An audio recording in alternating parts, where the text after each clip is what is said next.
but when he laughed, his brilliant white teeth reminded one of a wolf's teeth.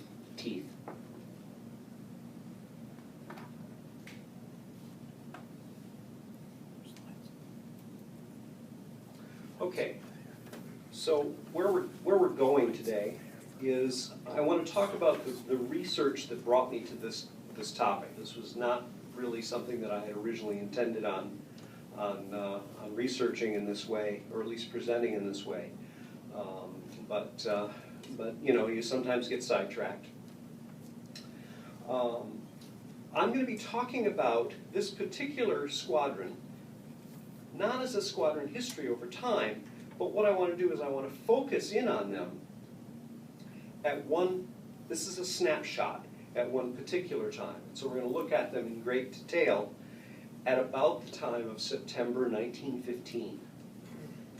I'm going to start by putting everything into context. We're going to talk about where they served, the aircraft they used, a strategic overview of what they were doing, what they were trying to accomplish. Then we're going to talk about the bombing missions that they conducted during this month that we're looking at, September 1915, and move on from there to the Escadrille's first crisis and Capitaine Happe's leadership in response to this crisis. Then we're also going to talk about some things that the documents that I've been using tell me about the squadron that you don't normally see in these documents. These things include how the Escadrille communicated, the concept of constant practice of their martial skills, their use of intelligence, which particularly drew my attention, and their constant experimentation in tactics and equipment.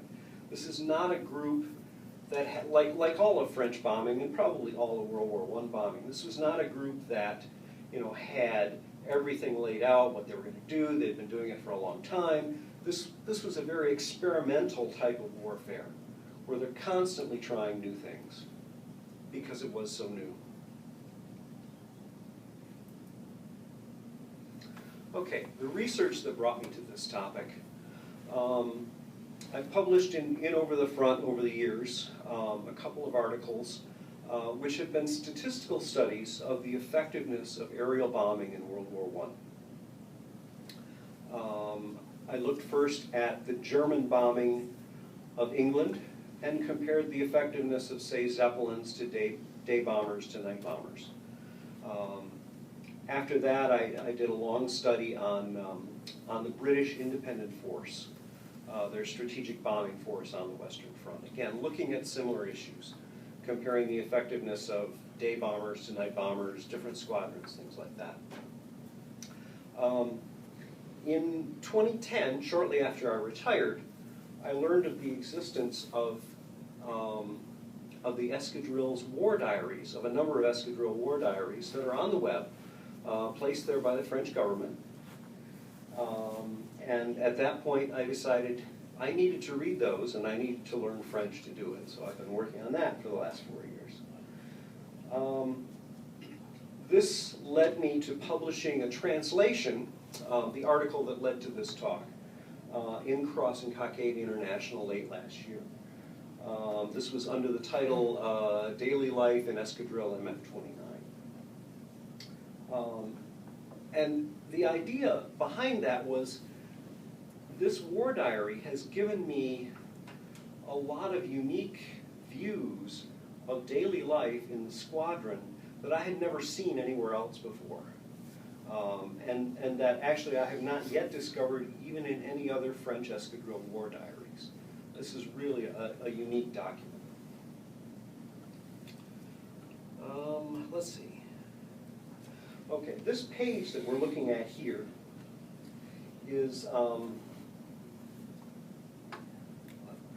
okay, I'll use my finger. This page that we're looking at here is, describes the Escadrille's first bombing mission. They were formed as an escadrille in July 1915, and early July. This is on the 20th of July, 1915. They left at 4:05 in the morning and they list the pilots of the 6 aircraft that took off, including the serial numbers of the aircraft. 4 of those 6 aircraft carried as a passenger a bombardier. The other 2 carried machine gunners. They assembled half an hour after they took off above the squadron airfield. In 2 lines, they were flying up, with Capitaine Happe in the center, 2 others out to the side, and then a second line of planes. If there's a little circle there, as there is here and here, it's a plane carrying a machine gunner instead of a bombardier. So they're there to protect the squadron. So they are above their airfield. They're now flying towards Germany in that formation. Once they get to the target, they change their formation. They fly 60 kilometers to the city of Colmar in Alsace. They're going to bomb the rail station. And they change their formation. Now they're going in a line. You've got Capitaine Happe in the front, flying up, and then the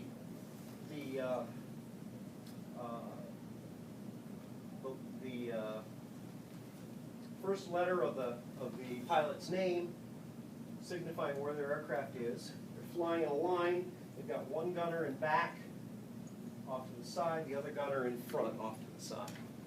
These are wonderful documents. Any of you who do historical research, you kind of get to love the documents. And even though these are scanned images instead of the actual dusty paper, I mean, this is just really cool stuff. The handwriting is neat. The fact that they include pictures, diagrams, it's just really interesting stuff to look at.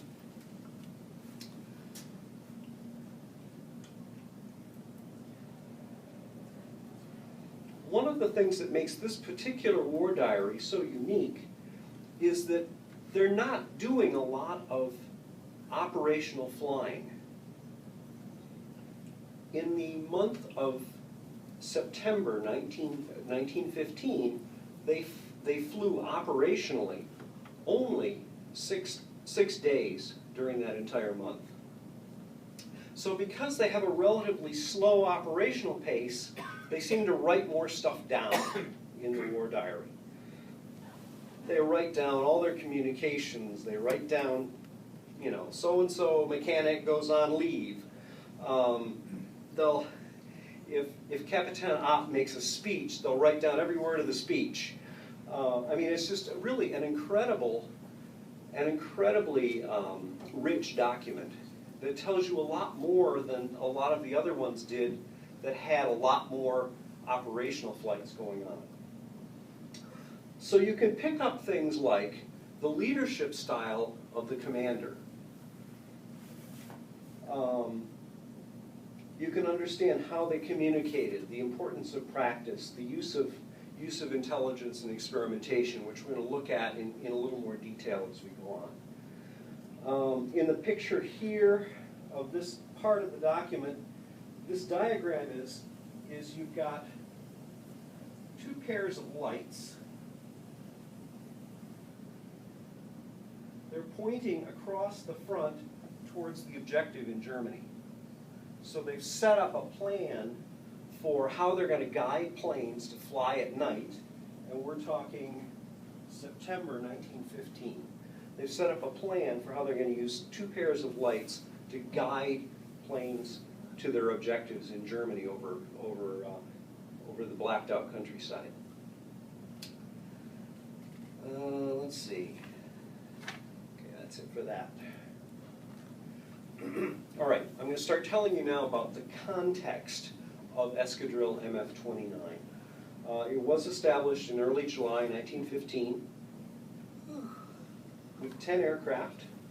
We're going to talk about the primarily September 1915. We'll sort of go a few months before and a few months after, but we're going to concentrate on that month. It was an independent escadrille. It was not part of a larger bombardment group like most of them were. It was based at Belfort in the Vosges Mountains. I'll show you a map in a minute. Capitaine Maurice Happe was the commander. And they are flying Maurice Farman MF11 two-seater pushers. These things are like the pterodactyls of World War I aircraft. You know, you look at them and you compare them to, say, a SPAD or something like that, and you think, oh my God, they actually flew those things. They tried. And I'm going to talk to you a little bit about the strategic context, what they were trying to accomplish, where they were. Okay, Escadrille MF29 was based in Belfort, down here on the bottom. If they were any farther south, they would be in Switzerland. Okay? They are right by German-occupied Alsace, and they're in one of the few places where Allied forces actually moved into Germany. Most of the movement on the Western Front in July in 1914 was sweeping down through Belgium. At the same time, the French, with their Plan 17, were trying to force their way into what had formerly been France in Alsace. What you've got in here is the Vosges Mountains, and a little bit to the east, where this boundary is the Rhine River. The French forces, of course, want to recapture the lost territory of Alsace.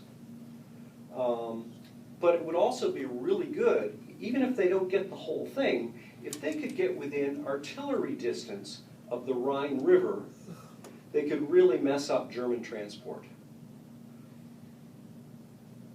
on the Rhine River. So MF29 is supporting the French 7th Army.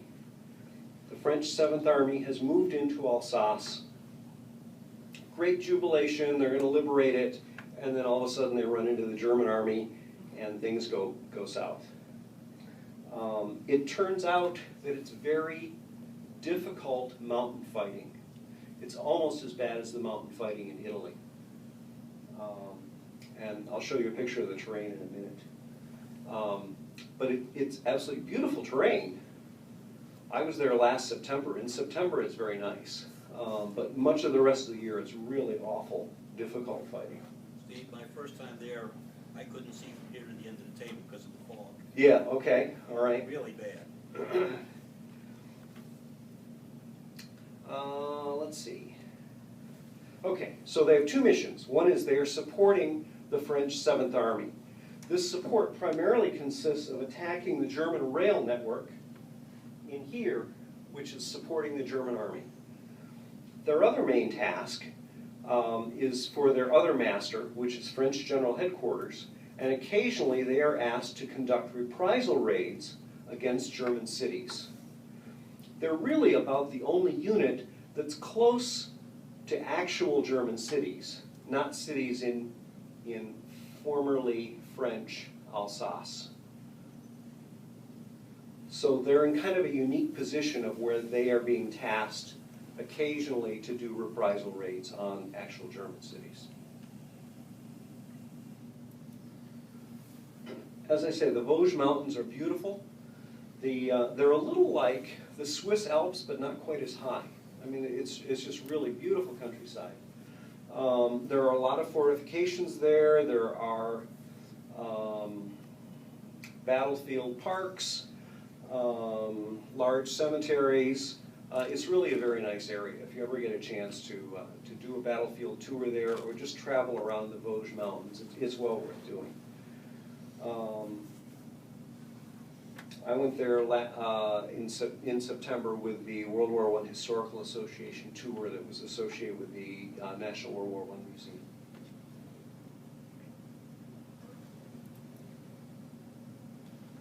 Okay, there are about 2 commonly seen photographs of Maurice Happe.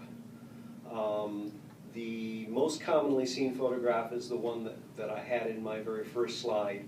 This is a photograph that until 2 weeks ago had not been seen on this side of the Atlantic. This is now the second time it's been seen. I gave this talk 2 weeks ago at a conference up in New York State. He was an innovative French bombing pioneer. He may have been the first in history to use a V formation for bombers. He also did the very early use of night bombing. They were doing night bombing with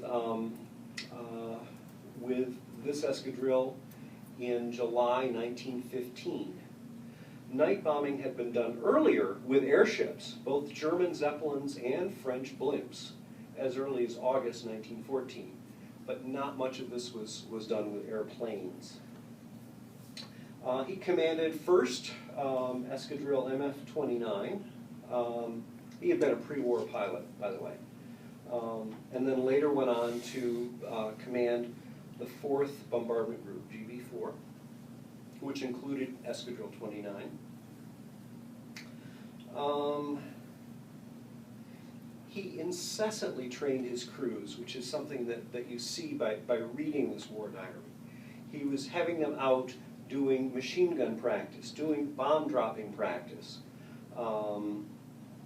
He had them out all the time. And the reason for that was he understood how lousy the MF-11 Maurice Farman airplanes were and how incapable they were of defending themselves.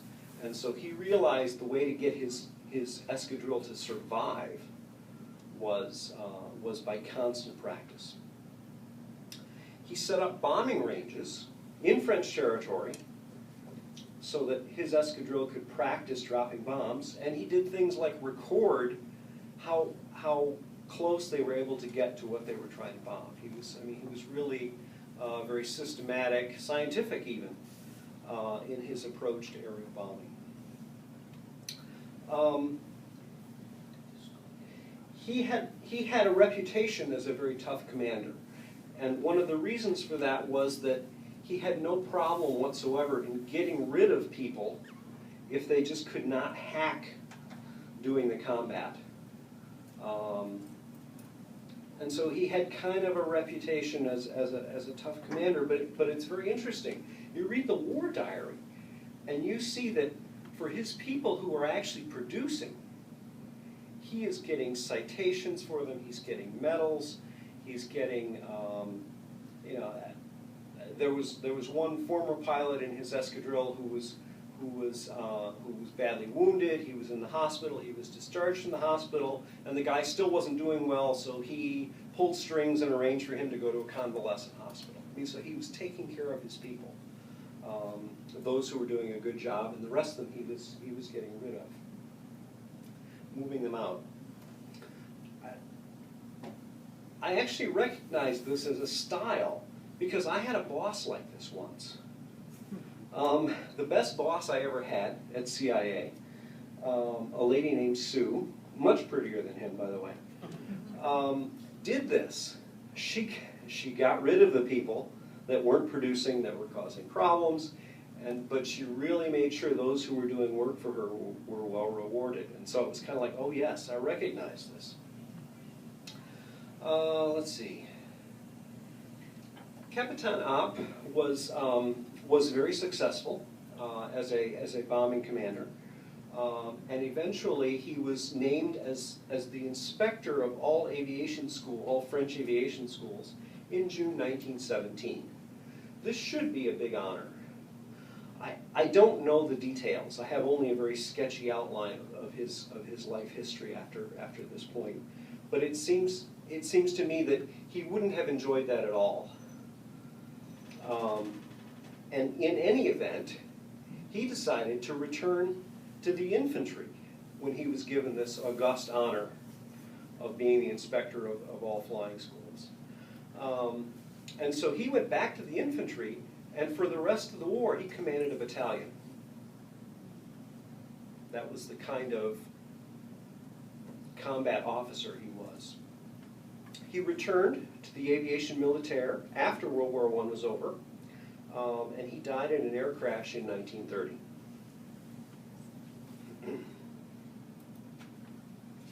Okay, as I said, the MF-11s were the pterodactyls of World War I aviation. These things had 80 horsepower engines.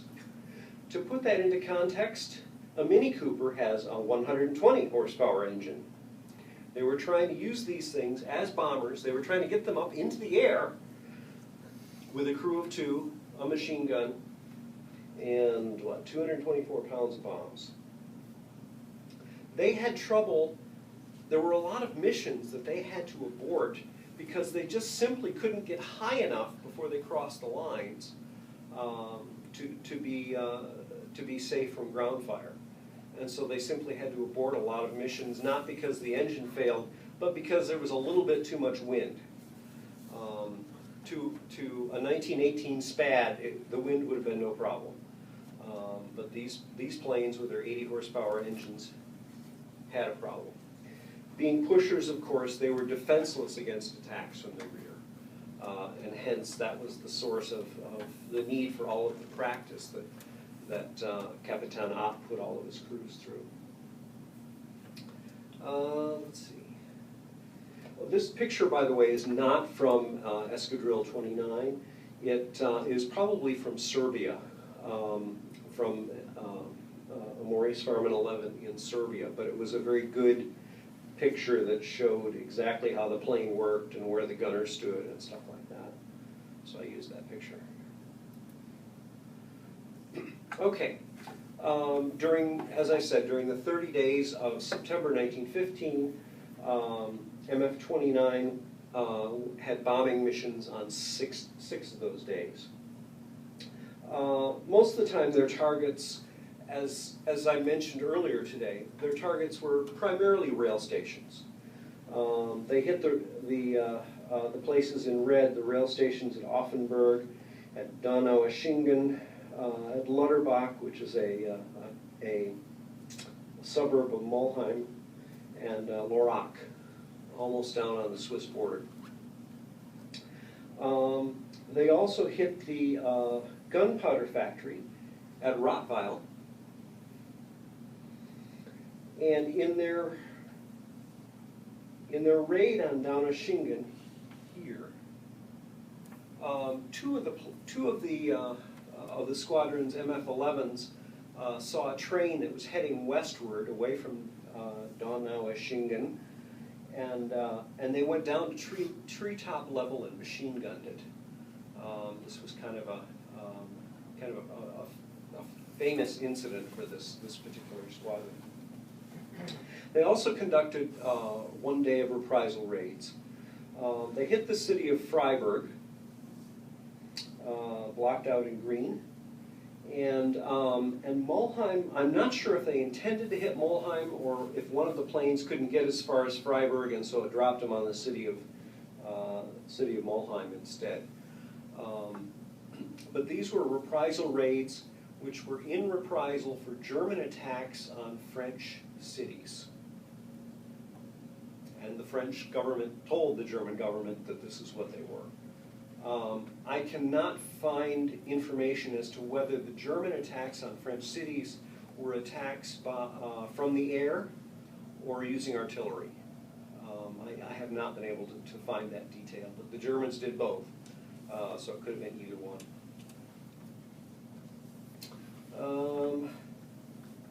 In the Freiburg attack, they hit the German Aviation factory in the city.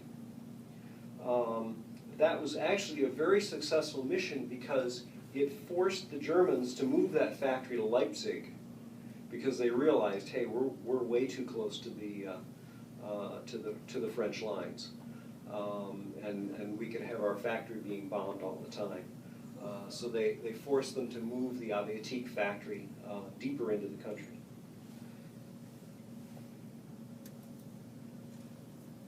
The squadron's first crisis had occurred on the 14th of September, 1915. They had earlier had one incident in which one observer was killed on a mission.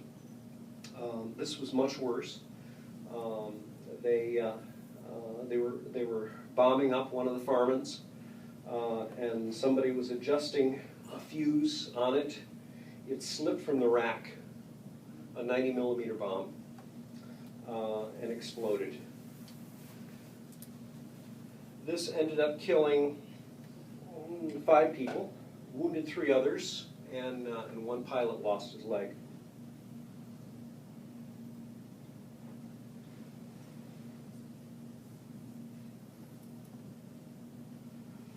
The 5 people who died for France on the 14th of September were Soldat Leandi, Georges Gallier, Louis Pauly, Modeste Leclerc, and Caporal Corporal Albert Doux. These were all mechanics, but they had also all accompanied the planes on previous missions, working as gunners. I don't have photographs of any of them, but I do have photographs of 2 of their graves. These photographs came from a marvelous website created by Albin Denis in France. It's all in French, but it's incredible stuff. And he's got squadron histories, and it's amazing. You want the serial number of a particular type of airplane, and he's got a lot of them. I mean, it's really a wonderful research tool for French aviation. And he said I could use his 2 photos here.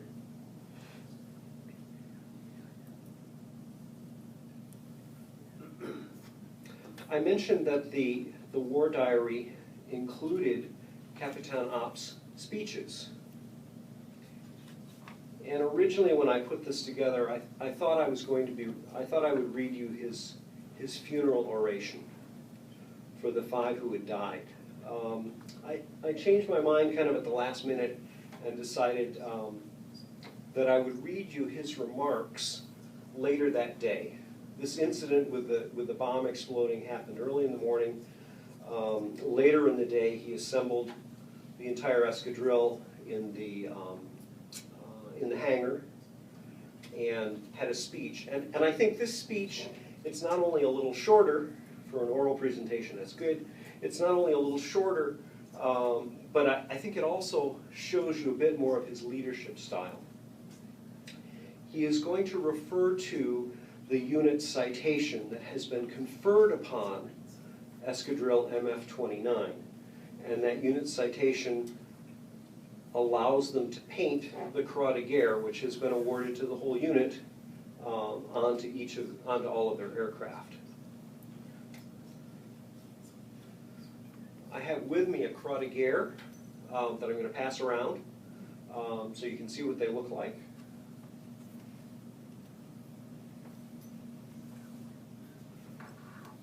Okay, this is from the war diary.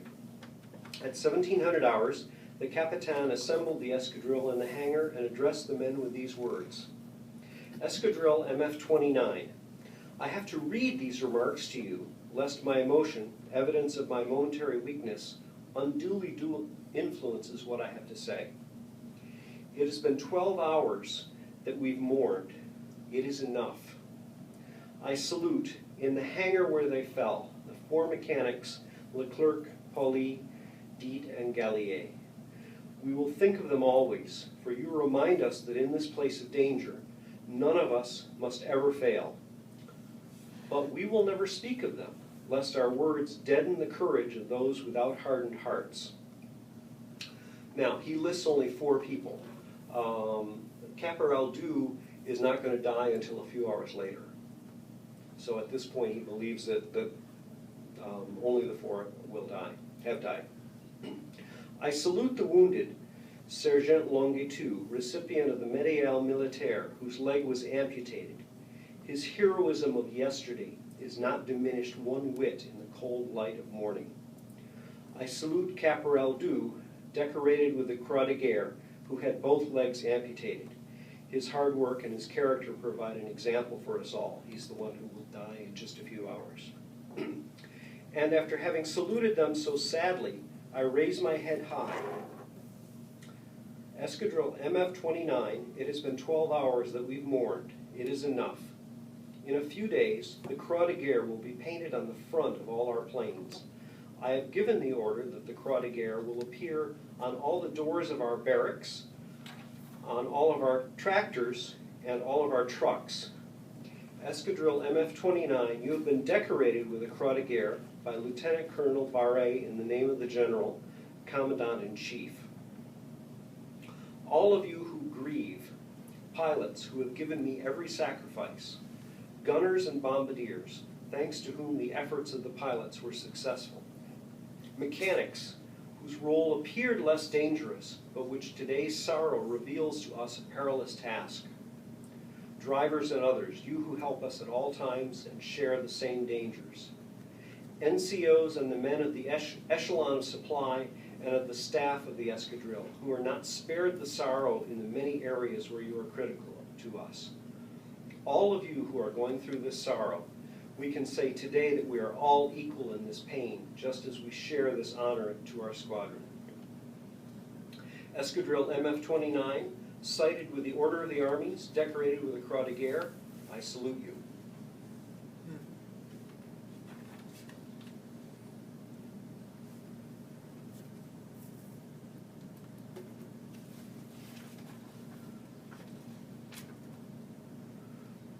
Okay, I'm going to spend the rest of the time talking about some of the things that this particular war diary tells us about life in the squadron that you just don't find anywhere else.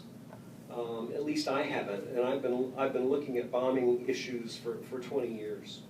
One is communications. Basically, they had two ways to communicate. They communicated by telegraph, and they communicated by telephone. And every time there was a telegram sent or received, and every time they sent or they made or received a phone call, it was numbered and recorded in the squadron war diary. Imagine recording every single phone call you make. That wouldn't happen today. But they kept track of all this stuff. And one of the things that was interesting was how they let people know if someone in the squadron is missing or killed or wounded, something like that. How do you do that in 1915 France? How do you notify their family?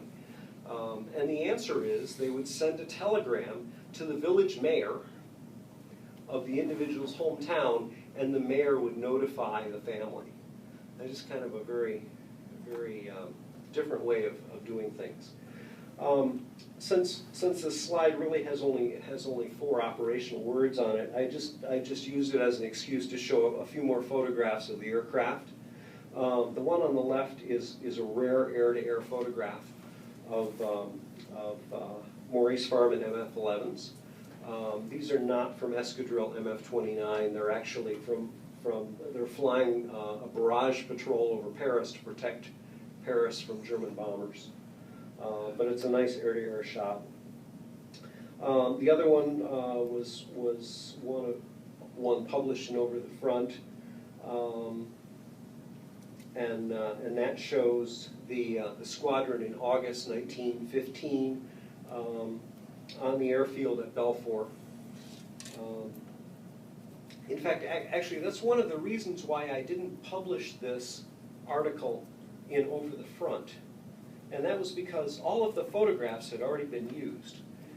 Frank Bailey and Peter Kilduff did a history of MF20, the squadron history of MF29 in the 100th issue. The last issue of the 25th year. And there's not that many good photos out there. And so they used them all up. And so I decided I really can't publish this in Over the Front, so I took it to Cross and Cockade International. Okay, that's communications. The other thing that interested me, because I've never seen it mentioned anywhere, is the use of intelligence to evaluate their bomb raids. And it kind of raised the interesting question, where did they get their intelligence from?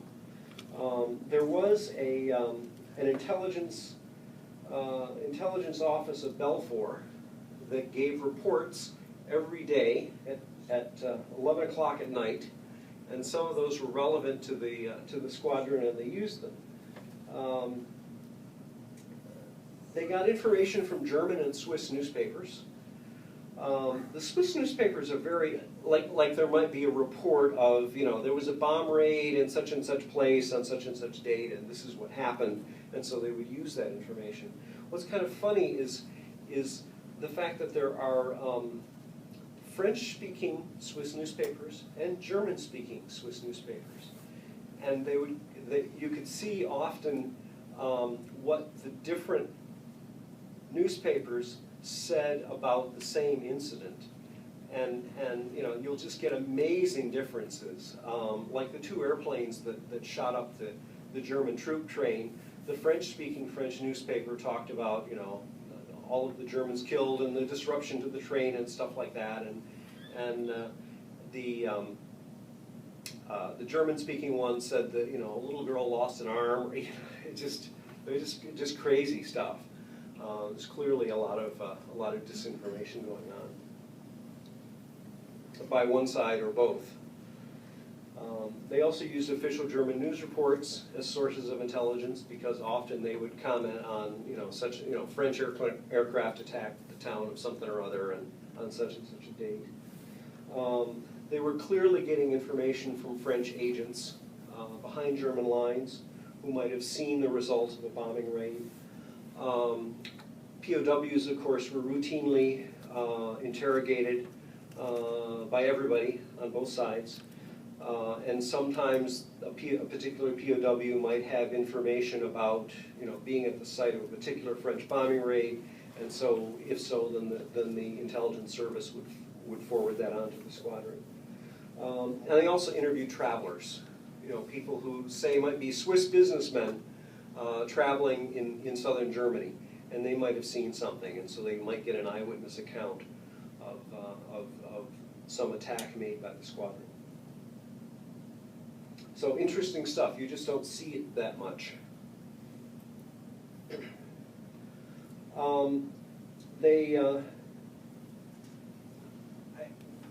When we look at squadrons of any type in World War I, we're really concentrating on what they're doing during the war.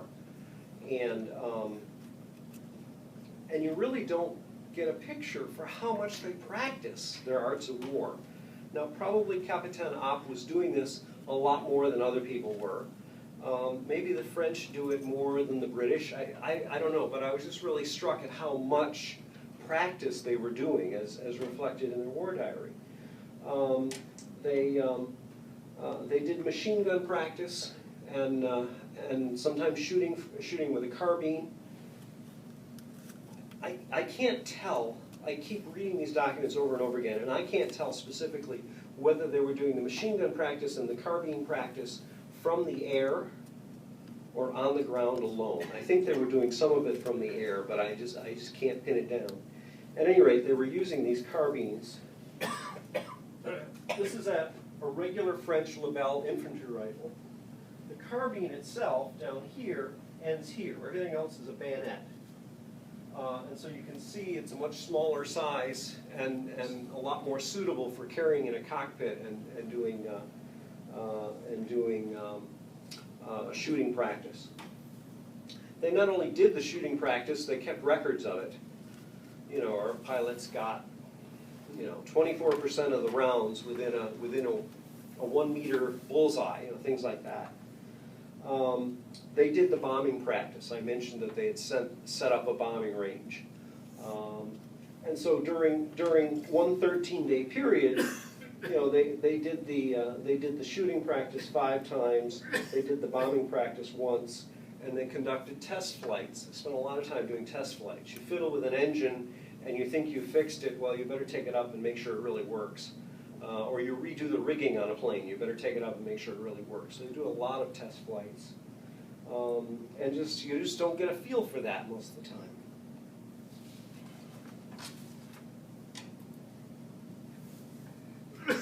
They experimented in tactics and with equipment. And there's a lot of this going on. As I said, everything was brand new. They're inventing this stuff from scratch. And so there's a lot of experimentation. They did night bombing, as I said, as early as the 29th of July, 1915. It's possible that Maurice Happe invented the V formation for bombers. There's a record of it on the 24th of August, 1915. And you can see this here in the war diary. The V formation, which the French called the flight of ducks formation, is very important because if you've got planes flying in a V instead of flying in a line, follow the leader, then if they're flying in a line, you get the slipstream of the plane in front of you and all the planes in front of it bouncing your plane around, just making it more difficult. They also probably had a better chance at defending themselves from fighter attacks with a V formation than a follow-the-leader formation. Although, frankly, with the Maurice Farman MF11, there wasn't much hope for defending themselves very well. On this image from the war diary on the 24th of August, you've got Capitaine Happe flying in the center here as they've reached the bombing point. They're flying up, and he's flanked by two other planes that are dropping bombs.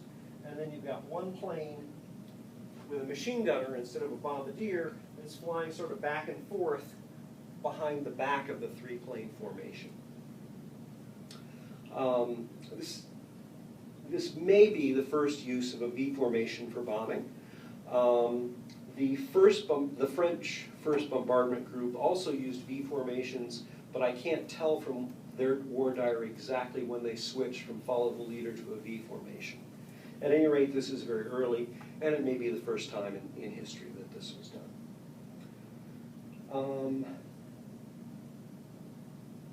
I mentioned the bombing raid and the use of bomber escorts in different formations. They experimented with equipment.